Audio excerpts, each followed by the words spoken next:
1.2 tons of drugs, 129 guns, and the trail runs straight through a governor's office and state mailrooms.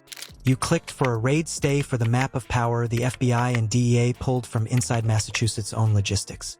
This isn't street crime. It's a cartel using government badges, business hours, and warehouses as camouflage.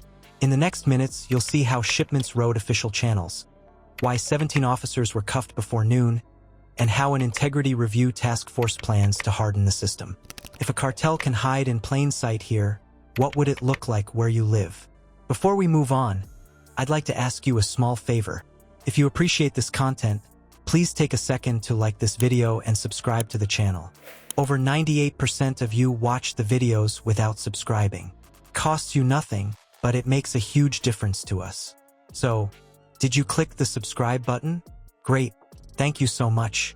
Now back to the video. Charged with trafficking cocaine, Lamar Cook was arraigned in Western Mass today. Investigators say they intercepted a delivery of drugs where since 2023 he served as a liaison between Western Mass counties and Governor Healy. 5-year-old is accused of drug trafficking and illegal possession of a firearm. Investigators allege Cook had a package of cocaine. Why did shipments move safest during business hours? Through doors stamped, authorized personnel only, because routine lowers the shield. When a uniform waves a crate through at 10:12 a.m., nobody blinks. The state's own rhythm becomes cover, and you don't need a safe house when the safest house is the one with a seal on the door. The breach started small and loud. A deputy director in cuffs, 8 kilos of cocaine in a sealed courier box, a 9mm sidearm, and cash stacked for handoff. That single arrest wasn't a trophy. It was a key. Once turned, it unlocked a mesh of handlers embedded in the lanes of official business, where crates, carts, and pallets move by habit, not by suspicion. The roles looked legit on paper: patrolman, officer, deputy sheriff, court clerk. None of those read logistics lead for a cartel. But those badges held keys that mattered. Mail rooms with rubber stamp authority, state warehouses with blind trust in barcodes, municipal storage where manifests collect dust. Titles did the talking. Access did the work. Undercover police delivered the package. This drug delivery was one of 3 the state police connected to Cook. Accepted a package or have a package sent to him that contained over 7 kilograms of cocaine. Now, the police reports include surveillance photos allegedly of Cook receiving packages with drugs on 2 occasions. For 14 months, encrypted messages drew the map. They cued couriers to arrive with the regular mail and ride the conveyor with toner cartridges, uniforms, and office paper. Intake clerks checked off manifests, scanned codes, and pushed the bins forward. Deliveries crossed thresholds like water through a valve. The comms set times, doors, and receiving windows to the minute. Each pulse landed inside a routine so dense that a single extra box didn't alter the pattern. The trick was simple and cruel. Nest contraband inside legit streams. Box it like a procurement reorder. Seal it in containers that looked identical to every other unit coming off a truck. Trust did the rest. Inspectors spot check where odd stands out. Nothing looked odd. The human eye breaks before habit does. And habit was the shield. In Amherst, where he once managed, the DA's office says police seized 21 kilograms of suspected cocaine. Then Lieutenant Governor Kim Driscoll says Lamar Cook was fired as soon as the governor's office learned about his arrest yesterday. Governor's Western Mass office since 2023. Records show he made about $114,000 in that role last year. For Axis fed the machine. A southern route that kissed the border joined a Midwest track through Ohio. That lane met an eastbound leg into New York, and the final push drifted into Boston's commuter belt where state facilities sit near rail, highway, and cold storage.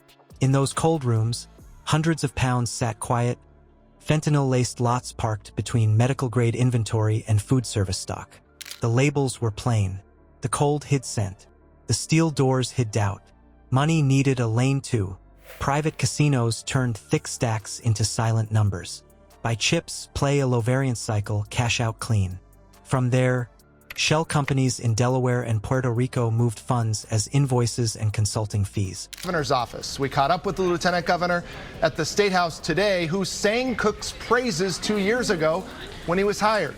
The drugs were literally delivered to the governor's office in Western Mass. It's mind-boggling how this could happen. $1 a year working for Governor Maura Healey, but apparently that government paycheck, it just wasn't cutting it. The paper trail read like normal business: compliance reviews, logistics consulting, security audits.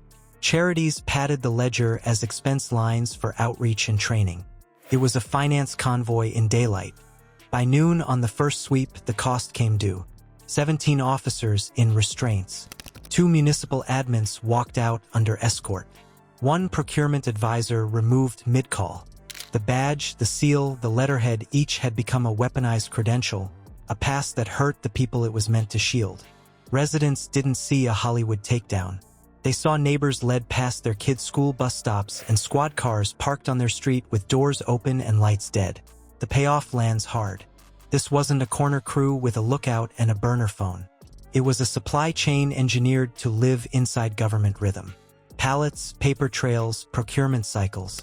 The first rupture tore out 1.2 tons of product and 129 guns from behind the curtain. Not the end. The first crack in a wall built from habit and trust. Haley's regional offices, but the cocaine bricks were allegedly stamped with the word gold. Deputy director is now charged with drug trafficking, along with illegal gun and ammo possession. So what closes the gap when trust fails? An integrity review task force only matters if it changes the lanes. Audits that follow the box, not the form.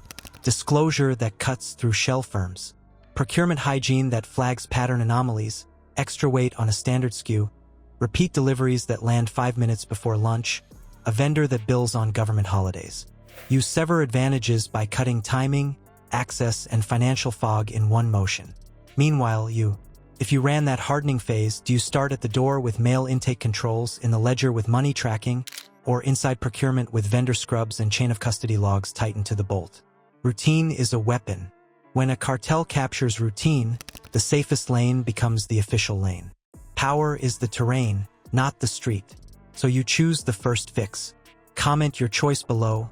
Audit mail intake, lock procurement, or track money.